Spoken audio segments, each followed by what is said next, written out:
Welcome everybody to Flat Earth Nation. It is a Flat Earth Nation. Don't let them tell you anything else. Unless it's Mudflood was Armageddon. And if they deny that, then tell them you want to have a fair and honest debate. We're going to be looking at a video from the U.S. War Department. Don't be a sucker. And this fits into my thesis that we are being reset as this publication date is 1947. It's all BS. It's all BS. We're joined by Tommy from Texas. He's previewed some of this video. Tommy, what are your comments so far? It's amazing. It's such programming. It's just amazing. This is amazing. We got to the one part, and luckily it has a whole breakdown of the video here. And so the one thing that Tommy and I agreed on was it was interesting that they brought up Freemasons. Because in 1947, as you're going to see in this film, you know, first they insult the Negroes, then the Catholics, but half the crowd walks away and goes like, what, the Freemasons? I'm one of those. And in my world, that's propaganda for Freemasonry. And then it gets into basically how to, you know, watch out for people in three-card Monte. It's teaching people that had no clue, and I'm going to do a few of these videos and you'll be able to see this is teaching people that had no clue what was going on, and basically, you know, to make them think that, hey, this isn't my first trip to town to sell pumpkins, something like that. Well, that's my intro. I don't think you need me anymore. So let's roll the film, and I might do some stop and drop, but watch how to not be a sucker. 1947, addressing racism, the Cold War, prejudice, and your grandparents' idea of education. Henry here got on the train with $200. He couldn't see any harm in a friendly game of cards. What if the other men were strangers? And take Joe Collins. He's got a nice wife at home. But he met this girl at the bar, and she looked after the first couple of drinks. And at this point, I told Tommy, this is Proverbs 15. Watch out for the woman who made up, oh, I made up my bed. I was waiting for a man just like you. And you know what happens in the Bible.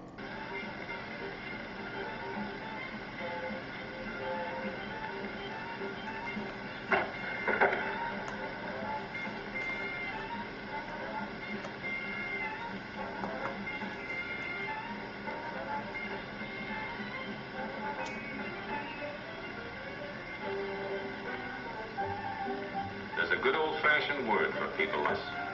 We call them suckers. And there are other people. People who stay up nights figuring out how to take away what they've got. There are all kinds of game. Mike here, for instance.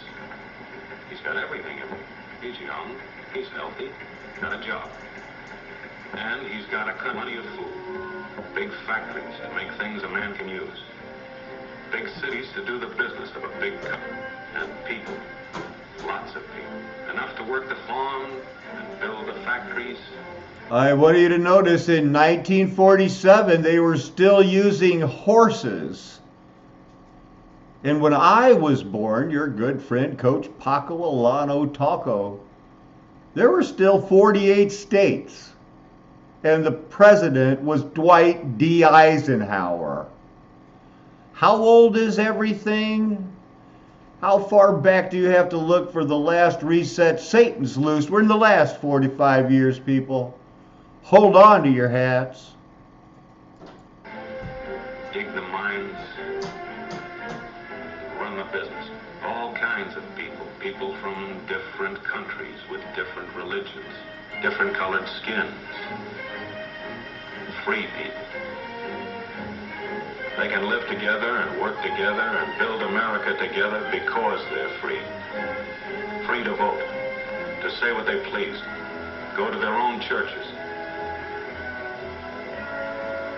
Hold on there. I didn't see any black people getting to vote till 1964 in this reset world, but they still had different churches for each national. They probably spoke Finnish Lutheran there. To pick their own jobs.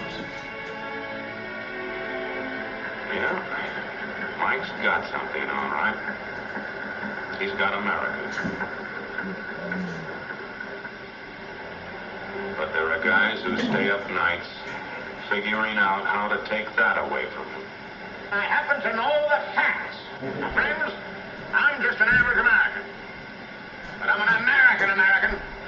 And some of the things I see in this country of ours make my blood boil. I see people with foreign money. I see Negroes holding jobs that belong to me and you. Now I ask you, if we allow this thing to go on, what's going to become of us real Americans? I've heard this kind of talk before, but I never expected to hear it in America. And from what do we know? This is a Hungarian accent. Look at, we can see what's going on.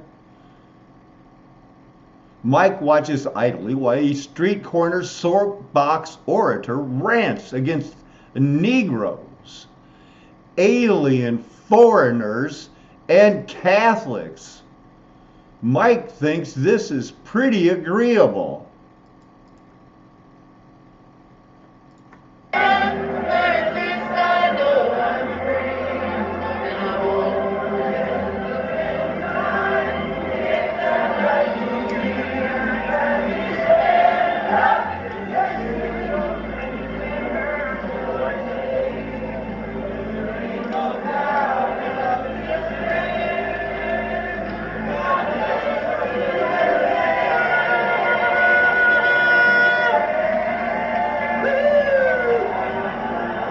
Stay safe, guys.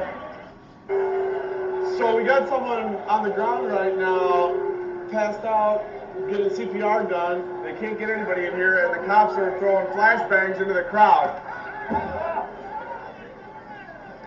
They're trying to save this guy's life right now. This fellow seems to know what he's talking about. What are we real Americans going to do about it? You'll find it right here in this little pamphlet. The truth about Negroes and foreigners. The truth about the Catholic Church. Do you believe in that kind of talk? That all makes pretty good sense to me. And I tell you, friends, we'll never be able to call this country our own until it's a country without. Without what? Yeah, without what? Without Negroes. Without alien foreigners. Without Catholics. Without Freemasons. You know Masons? What's wrong with the Masons? I'm a Mason. Hey, that fellow's talking about me. And that makes a difference, doesn't it? These are your enemies. These are the people who are trying to take over our country. Now you know them. You know what they stand for. And it's up to you and me to fight them. Fight them and destroy them before they destroy us. Thank you. And look at all the Freemasons walk away. Is this propaganda? To me, your humble host, it's equivalent of saying abortion is equivalent to racism. Poor women, they can't have abortions. It's just like being a slave.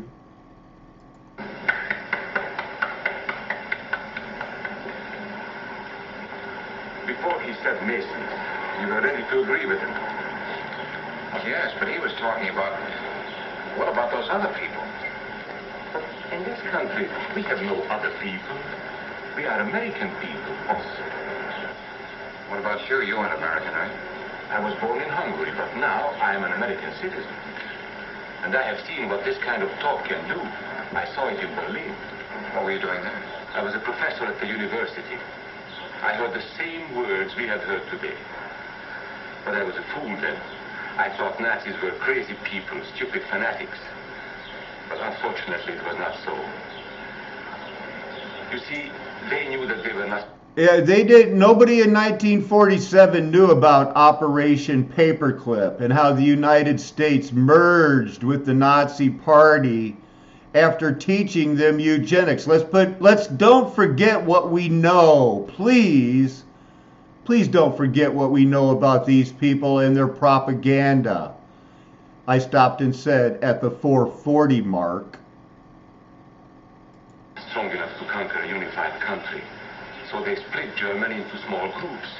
They used prejudice as a practical weapon to cripple the nation. Of course, that was not easy to do. They had to work hard to do it. You see, we human beings are not born with prejudices. Always they are made for us. It seems like some people just try to shame the Freemasons and their connections with the Illuminati and Rosicrucians. By someone who wants something. Remember that when you hear this kind of talk. Somebody is going to get something out of it, and it isn't going to be you. This is not classroom theory. I saw it happen. I saw it first in Berlin in 1932. 5 young men that I knew were standing in the crowd listening to the Nazi speaker. Eric was a Catholic. Anton, a student of mine, was a Jew. Heinrich owned a small hardware store. Karl was a farmer. And Hans was an unemployed metal worker. To all Bavarian Germans, I say it is time you inherited the nation which rightfully belongs to you. To you alone belongs the glorious destiny of the greater Germany. The Nazi Party will provide land for the farmer, work for the worker, and profits for the small businessman. Who is getting these things now? The Jew. The Jew who has stolen our nation and our birthright. Who makes all the money and takes all our jobs? The Jew! He must be shunned. He must be ostracized. He must be eliminated. And now they're trying to equate those Freemasons in 1947 with the one persecuted Jews. The Catholics. We don't want our great nation run by a foreign church. We Germans will know what to do. Except they couldn't have run it without the foreign church, and they never could have operated the rat trails, Google rat trails, without the Roman Catholic help. But they can say what they want to your grandparents. With these people when the time comes, they and their faith must be destroyed. Then there are the Freemasons. In Germany, we have no place for secret societies. There may be only one society, and that is the Nazi Party. There may be no secrecy about that in the new Greater Germany. One by one, he attacked each minority and he split them off one from the other. These men were all fellow Germans when they came here today. Now they were split into rival groups, suspicious of each other, hating each other. They were being swindled, all of them. But the man who was really being fooled was Hans. He was pure German, according to Nazi standards. To him they promised everything, and he fell for it. That's how Hans became a Superman. They gave him a uniform and they pumped up his ego. He wasn't just a little fellow out of work anymore. He was a member of the master race. Hans and thousands of others like him, all playing a sucker's game. They gambled with other people's liberty, and of course they lost their own. A nation of suckers. Hitler needed these people, because unions were organized and might offer resistance. There were many political parties in Germany. These the Nazis destroyed. They were determined to smash every organization where people might band together and resist them. There were Jews to be beaten and killed. The Jews were not powerful, but they were a convenient excuse for all the nation's ills. And besides, a Nazi party member could not take over this man's store. Hundreds of Catholics were put in jail. because the Catholic Church had strength. And I'm just saying, this is propaganda. Remember, Operation Paperclip.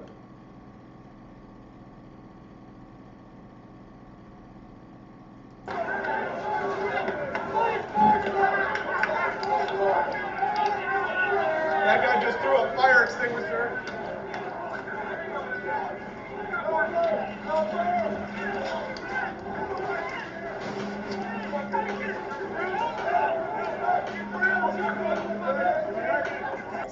Operation Paperclip scientist. Created our rocket program and then, really responsible for the Apollo program in many regards. And he was a Nazi scientist. He had been Hitler's rocket builder. V2s, V1s. Yes, yes. And my editor at Little Brown asked me, when I was finishing up Paperclip, what went on with Von Braun in such and such a year? And I looked into it and found out that this was in 1957, that this new agency was emerging at the Pentagon, and it was called ARPA, the Advanced Research Projects Agency. We now know it as DARPA with a D for defense. But when they were beginning this organization, the query was, who's the best scientist in America to lead this program, to lead all of American, military technology in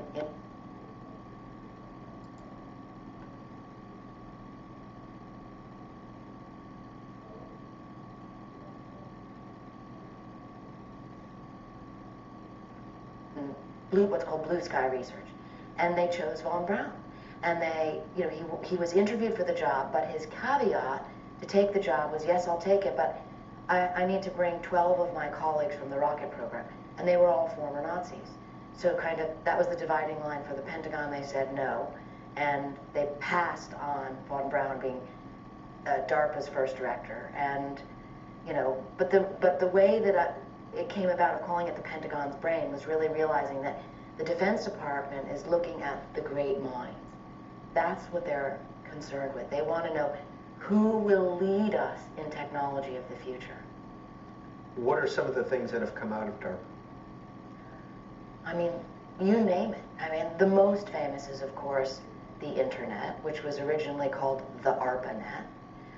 But technologies like GPS, laser weapons, there's no end. The Nazi drive for power. They have split the nation into 100 pieces, and then one by one, they have destroyed the pieces. Over these broken pieces, the Nazis rode into power. One party, one nation, one religion. These men had won their struggle for power. They now ruled all of Germany. But still they have trouble with their oldest and most persistent enemy, the truth. They found that truth does not die easily, and so they decided to abolish truth. One great source of truth is literature, so they burned books, 20 million of them. Many great men in Germany who were spokesmen for truth were jailed or driven from their country. Teachers, writers, scientists. Education was discouraged. In 5 years, college attendance dropped 53%. It was forbidden to listen to a British radio program or read an American newspaper. In Nazi Germany, you had to get your information from Dr. Goebbels. He knew what was best for you. The church was one force in Germany still strong enough to proclaim the truth. And this is also propaganda for people that would eventually accept voting for JFK if that really happened. Before this, it was all Ku Klux Klan, down with the blacks, down with the Catholics. Now this is their rehabilitation moment. 1947, from the eugenic experiments of the orphan-trained people who just fought a war. Go forth and multiply. Because we only got 48 states and we have to get this whole internet, everything out there. Illuminati, Freemasons are good. Maybe, maybe not. In public. This Catholic priest was arrested the following day on charges of immorality. The Protestant church also continued to try and fight for truth. The Nazis put this man in a concentration camp. There were others who spoke for truth, and I am proud to say that educators were among them. And what, may I ask, is an Aryan? I don't know myself. But let us see what our present so-called authorities have to say about it. They say he is tall,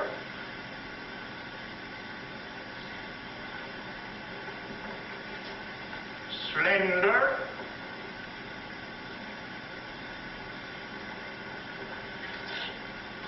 blue-eyed, and blonde. There is no Aryan race. And more important, there is no master race. There are people who may find these ideas convenient, but science cannot support. There is no scientific proof that there's any correlation between a man's racial characteristics and his native ability or character. In all racial groups, we find the same range of potentialities. We find idiots and geniuses. We find criminals and philanthropists.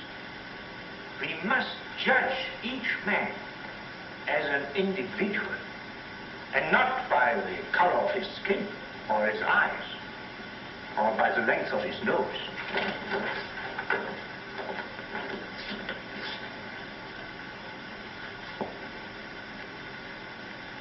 Come in, gentlemen. It's comfortable. And remember that there is no master race. That is a scientific truth. Anyone who tells you otherwise is lying.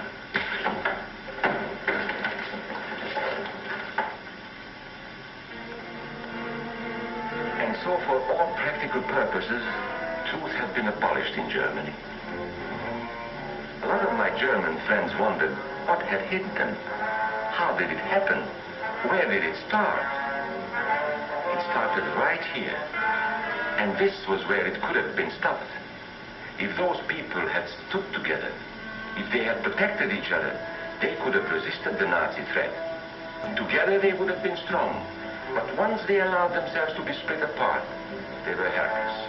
When that first minority lost out, everybody lost out. They made the mistake of gambling with other people's freedom. Now let's see how those bets paid off. Karl the farmer was gambling on a better life for himself. What he got was extra hours of back-breaking work, as much as 100 hours a week. He was forced to stay on his land and produce what he was told to produce, because now Hitler was preparing for war. For Heinrich, who owned a hardware store, the bet didn't pay off either.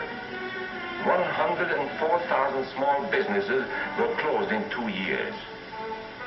And for Hans, conditions hadn't improved any. He had a job now in the munitions factory, but he worked long hours for little pay. The working conditions grew increasingly bad. And even though he didn't like the job, he wasn't permitted to leave it. And when Hitler decided the time was right, Germany went to war. Not by declaring war, but by a carefully prepared sneak attack. Once again, Hitler needed Hans to do his dirty work. Germany had become a war of massacre and terror.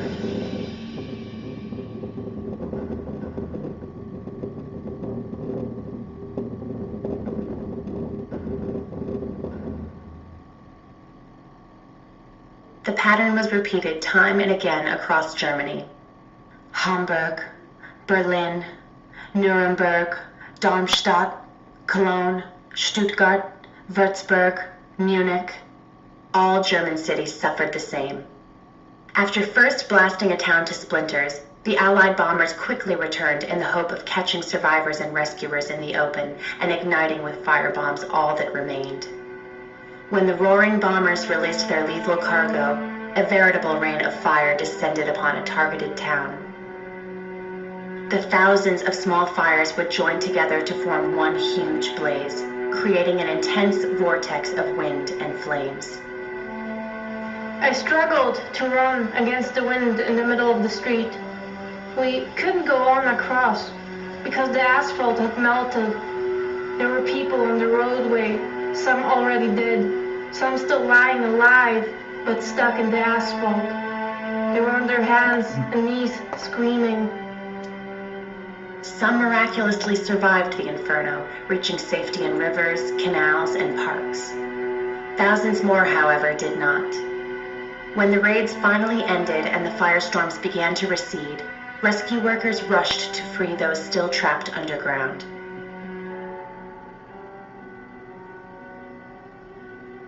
When would-be rescuers finally broke through to buried bunkers, they often found scenes of unimaginable horror.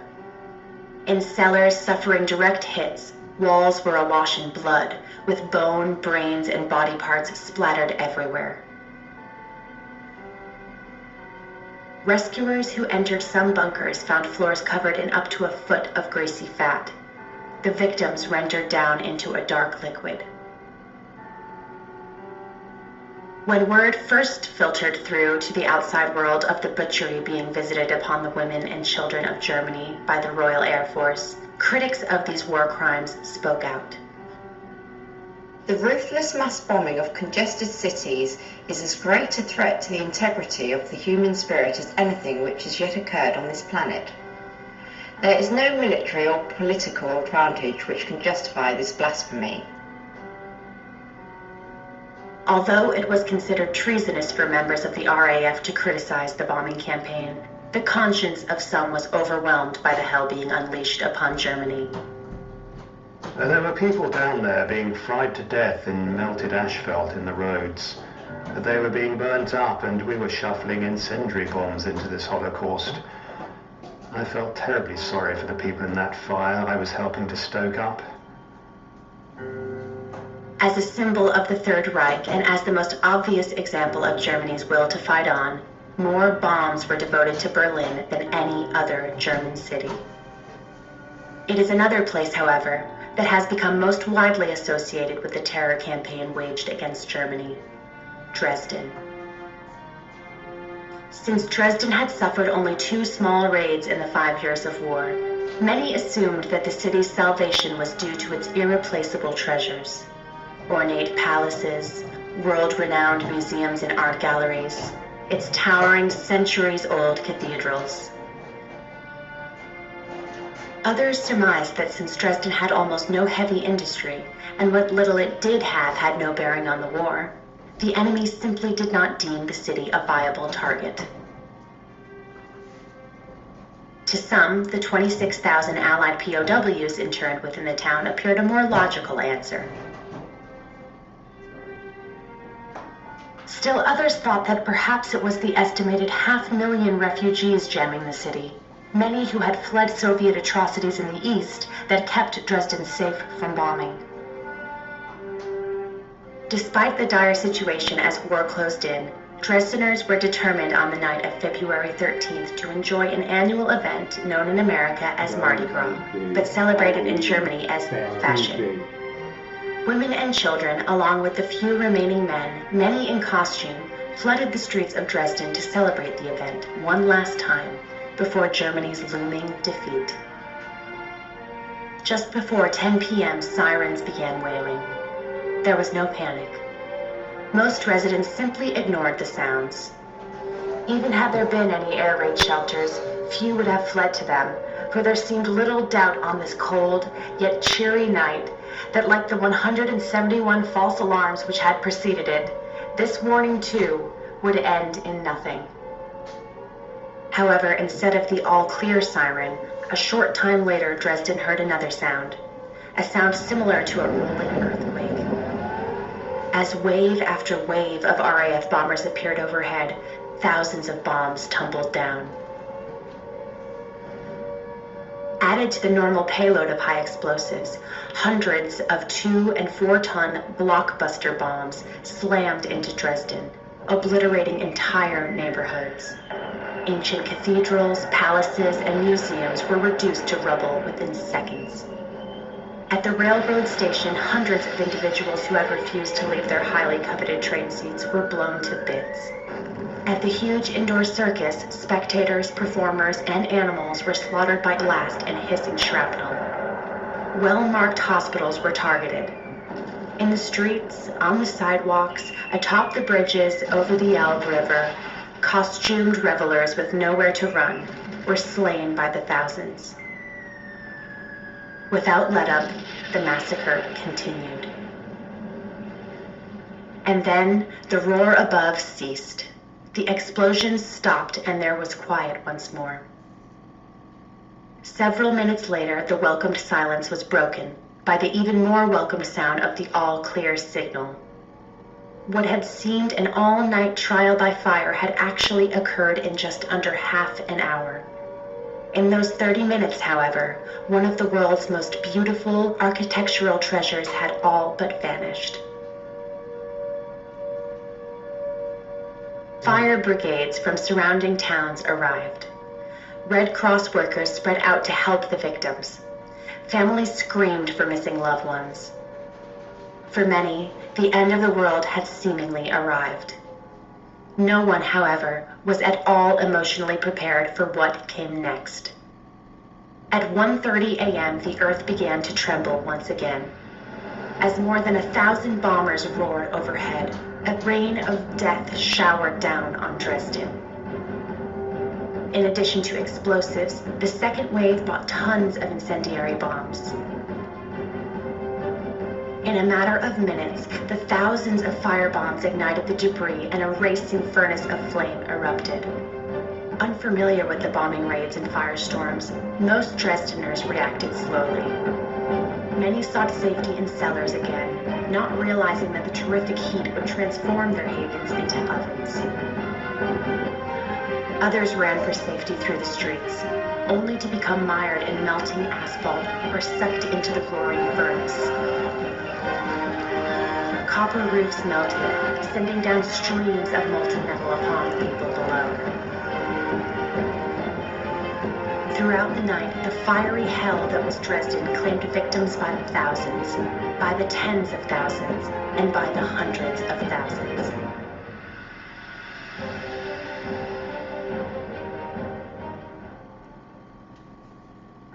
The following day, when the fires had cooled, rescue workers went to work. Never would I have thought that death could come to so many people in so many different ways. Sometimes the victims looked like ordinary people, apparently peaceful and sleeping. The faces of others were racked with pain, the bodies stripped almost naked by the tornado. There were wretched refugees from the east, clad only in rags, and people from the opera in all their finery. Here the victims was a shapeless slab, there a layer of ashes. Them. While continuing to deny the Red Cross and other relief agencies access to the camps, Eisenhower stressed among his camp commanders the need for secrecy to prevent the gruesome details from reaching the outside world and sidetrack those that did. Counter rumors were circulated stating that, far from mistreating and murdering prisoners, camp commanders were actually turning back released Germans who tried to slip back in for food and shelter. Unlike their capitalist counterparts, the Soviet communists made little effort to hide their crimes. Hundreds of thousands of Germans toiled in the forests and mines of Siberia. The captives were slaves, pure and simple, and no attempt was made to disguise the fact. For the enslaved Germans, male and female, the odds of surviving the Soviet gulags were even worse than escaping the American death camps. A trip to Siberia was tantamount to a death sentence. What little food the slaves received was intended merely to maintain their strength until they were worked to death. Much the same might be said of the 600,000 German slaves held by the French. Ultimately, no fewer than 800,000 German prisoners died in the American and French death camps. Indeed, recent estimates place the death toll at upwards of 1.5 million. And thus, in peace, did Eisenhower murder at least 10 times the number of German soldiers than were killed on the whole Western Front during the whole of the war.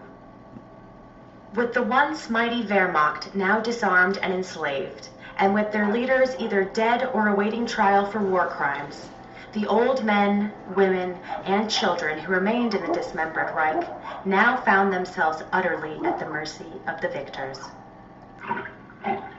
Boxer's hurt badly. We'll never work again. What do we do? While Napoleon and Squealer made plans for Boxer, Benjamin predicted he could look forward to a well-earned rest and retirement.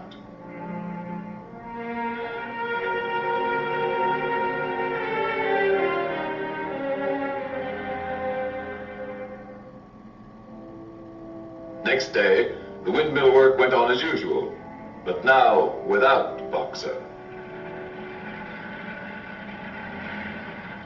And during the morning, what appeared to be an ambulance arrived. Only Benjamin suspected it wasn't an ambulance.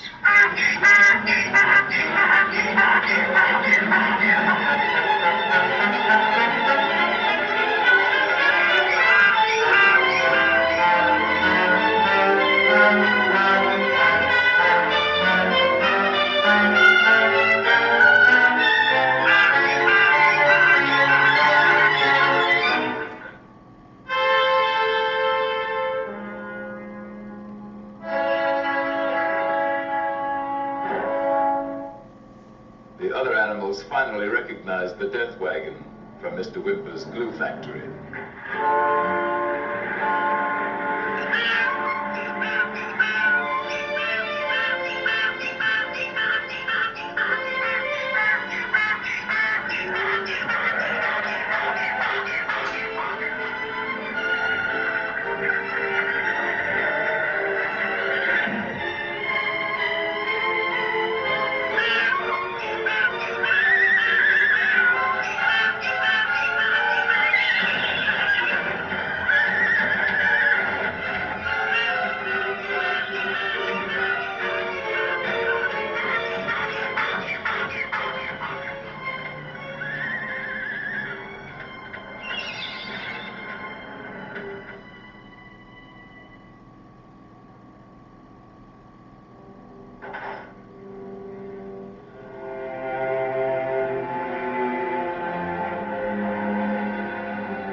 I was with him right to the end. His last words were, "Forward, comrades! Long live Napoleon!"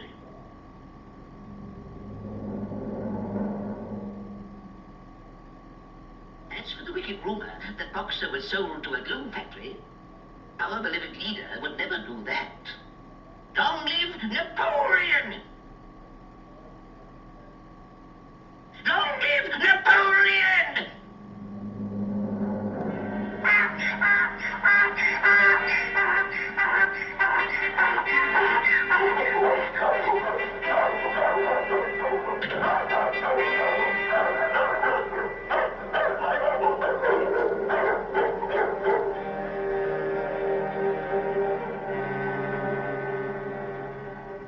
And that night, the pigs drank to Boxer's memory in the whiskey they had bought with Boxer's life.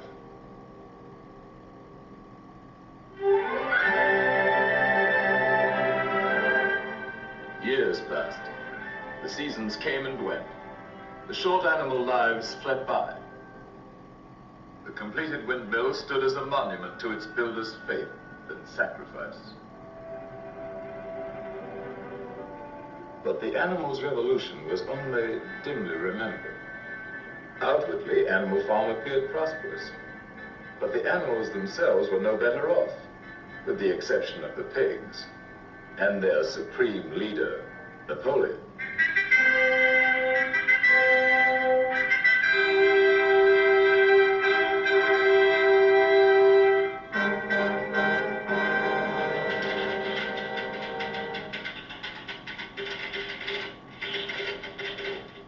pig-run enterprise now had many of the frills of real civilization.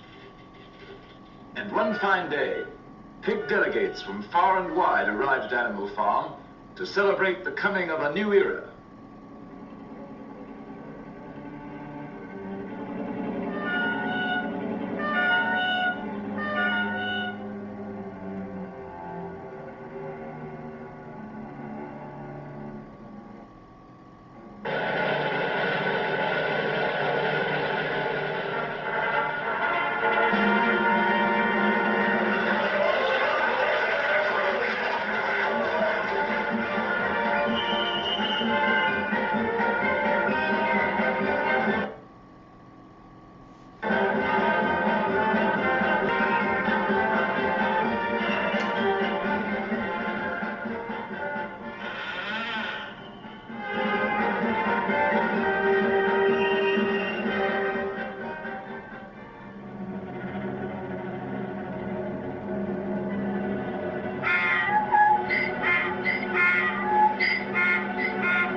When reports of this great change reached them, other animals everywhere were incredulous.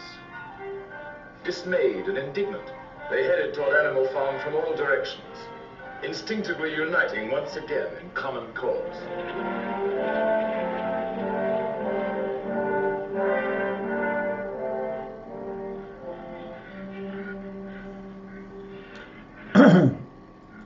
I'll let these last few minutes of the video play out, but I want you to realize this is propaganda also, much like the faux insurrection.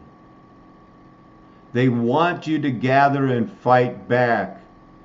You have to leave the comfort of their farm. You've got to keep separated.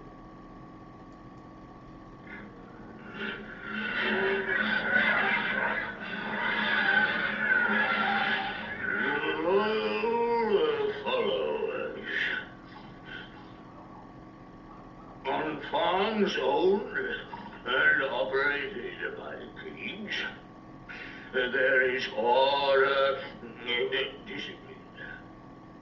Our lower animals do more work and eat less than on other farms.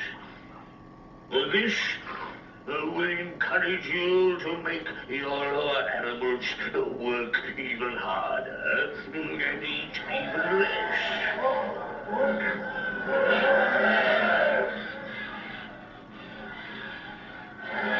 To a greater animal farm, to peace and plenty under pig rule.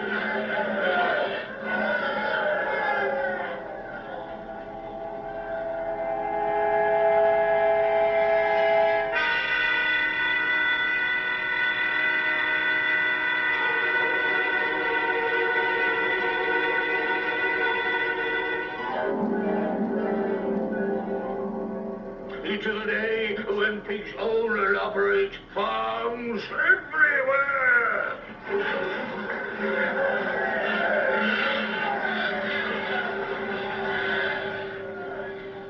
To the animals, it now seemed that their world, which may or may not someday become a happy place to live in, was worse than ever for ordinary creatures. And another moment had come when they must do something about it.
Never will bringing down a man in power make you right with the Lord Jesus Christ. This life has not become a battlefield for your mind. Not at all. Your life continues on in a spiritual war. That truth is how I show you love. Let's be honest. You know I teach God is love incarnate in the body of the spoken word of the one Spirit God. Don't win a battle in the world and lose the war for eternity. Not in hellish lake of fire with Satan sympathetic angels who fell in heaven.